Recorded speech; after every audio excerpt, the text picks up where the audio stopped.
Tayo ngayon ay nasa kitchen ng Osteria. Kasama siyempre natin si Miss Aramina. And of course, si Chef Arlan. Pakita ka, mag-hi ka. Hi. Ayan, si Chef Arlan, natutulungan tayo magluto ng house specialty nila, ang tagliatelle alla Aramina. So, Chef, anong una natin gagawin? Olive oil. Siyempre, mainit na ang ating pan.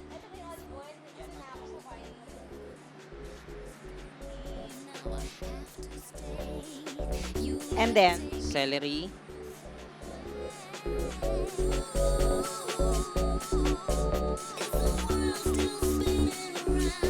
ako, papakitaan tayo talaga ni Ara. Garlic.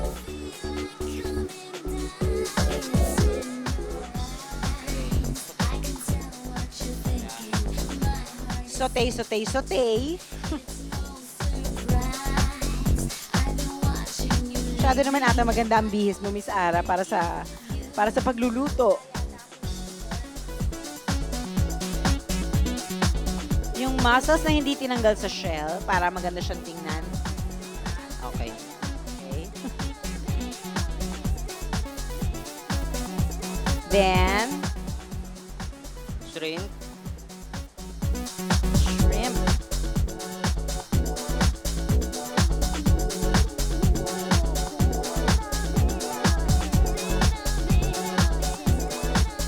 Ganun mo lang yung shrimp, Miss Ara, para siya ay maluto.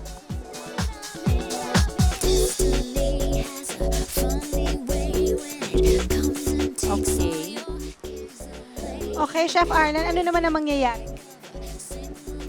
Then, pagtapos niya, re-reduce natin. Tapos lalagyan natin ng white Okay, lalagyan natin ng white wine, wine. tapos hintayin natin siya mag-reduce. Reduce, magpapapayat po siya.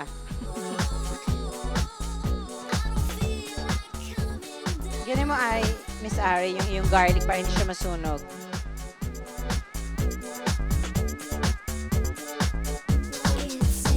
And then, Then, lalagyan natin yung saffron broth.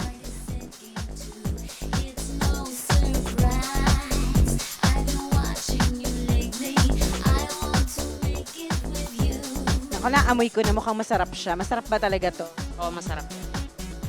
Ikaw ba nag-isip nito, Chef Arlan? Usually, ko rin, natutunan ko lang po ni Chef Moreno. Okay. Okay. Head chef nyo. May Italian chef talaga siya. Ito, wala lang si Chef Moreno. Hi, Chef.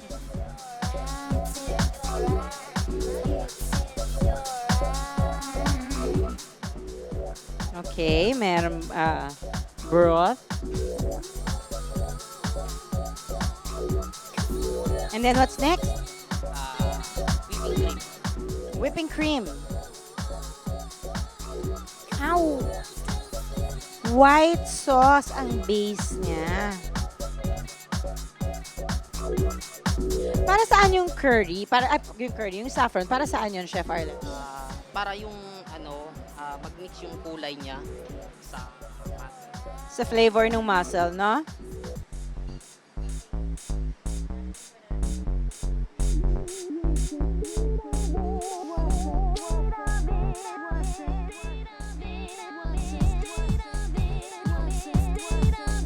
Halatang hindi ka sanay sa kusina, Miss Ara. Oo nga eh, ngayon ko lang natutunan yata to. Alam ko na lutuin. Okay. Wala ka pa bang paglulutuan yung tagliatelle alla Aramina? Wala pa eh. Kaya kailangan mag-aral na para bago siya dumating, alam ko na, diba? Tama yun. Siyempre, yung parsley for color. So, luto na ba siya? Re-reduce lang natin yung yung cream para mag-sticky, medyo sticky yung para kumapit ng pasta.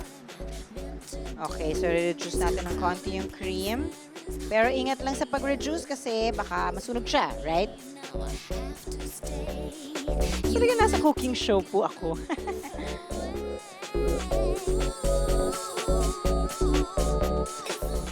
Ayan, magre-reduce lang siya ng konti. Actually, pwede na siya. Siyempre, ayun na po ang ating tagliatelle na ready na po siya na binlanch lang sa mainit na tubig. Yan, binlanch na ngayon.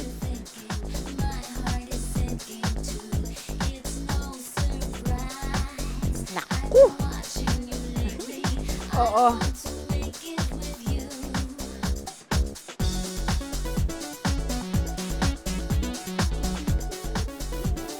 Parmesan cheese.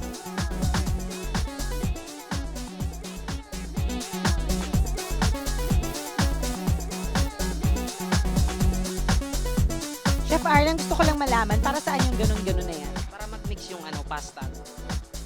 Tama siya doon, para mag-mix nga naman. Akala ko pang show siya. So, cook na po siya. So, tagliatelle a la Aramina.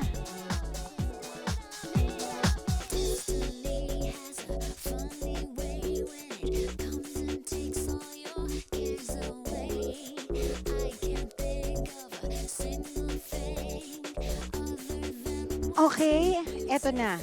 Tinidor, para sa akin, para matikman ko ang tagliatelle a la Aramina, na ang nagluto pa mismo ay si Aramina. O, di ba? First time to, ha? First time po ito. Titikman na natin. Sorry, Miss Ara, kailangan ikaw pa talaga ang humawak, ha? Ngayon, it's time to taste this. Kaya kung gusto nyong maranasan at gusto nyong matikman ito, punta lang kayo dito sa Osteria. Malay nyo, pagluto kayo ni Ara. So, paano ba ang tamang pagkain ng spaghetti? Okay lang.